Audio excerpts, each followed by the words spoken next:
প্রতিষ্ঠাতা পরিচালক মাদ্রাসাতুদ্দিনিয়া, আমি মুহতারামকে কোরআন এবং হাদিস থেকে মূল্যবান আলোচনা পেশ করবার জন্য সবিনয় অনুরোধ জানাচ্ছি। আসসালামু আলাইকুম ওয়া রাহমাতুল্লাহি তাআলা ওয়া বারাকাতুহু। ওয়া আলাইকুম আসসালাম। আপনারা সকলে ভালো আছেন? আলহামদুলিল্লাহ। আলহামদুলিল্লাহ।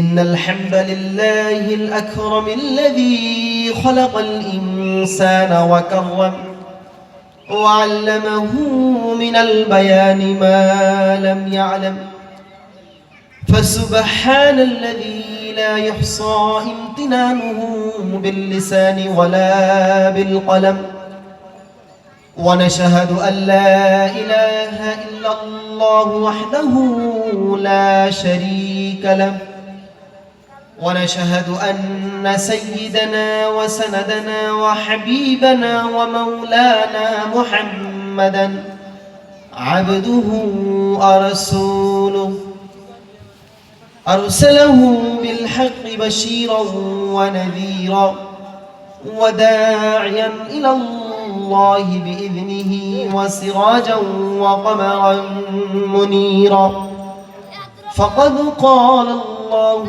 تعالى في كلامه المجيد شكرا بوري أعوذ بالله من الشيطان الرجيم بسم الله الرحمن الرحيم يوم يقوم الروح والملائكة صفا لا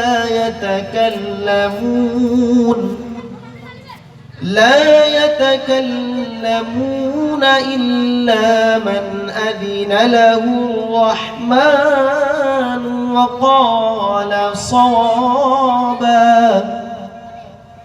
وقال رسول الله صلى الله عليه وسلم المرء مع من أحبه وكان عليه الصلاة والسلام الحمد لله আমরা সেই মহান রব্বুল আলামিনের দরবারে কালিমাতুশ শুকরিয়া আদায় করি যে মহান রব্বুল আলামিন আমাদেরকে জান্নাতের বাগানের মধ্যে বসার মতো সুযোগ করে দিয়েছেন।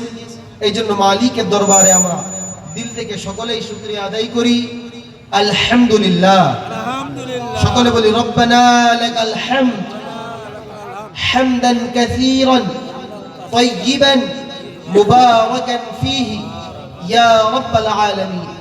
আমরা দরুদ প্রেরণ করি আমাদের নেতা মুহাম্মদ মুস্তাফা সাল্লাল্লাহু আলাইহি ওয়াসাল্লামের উপরে। সকলে বলি সাল্লাল্লাহু আলাইহি ওয়াসাল্লাম।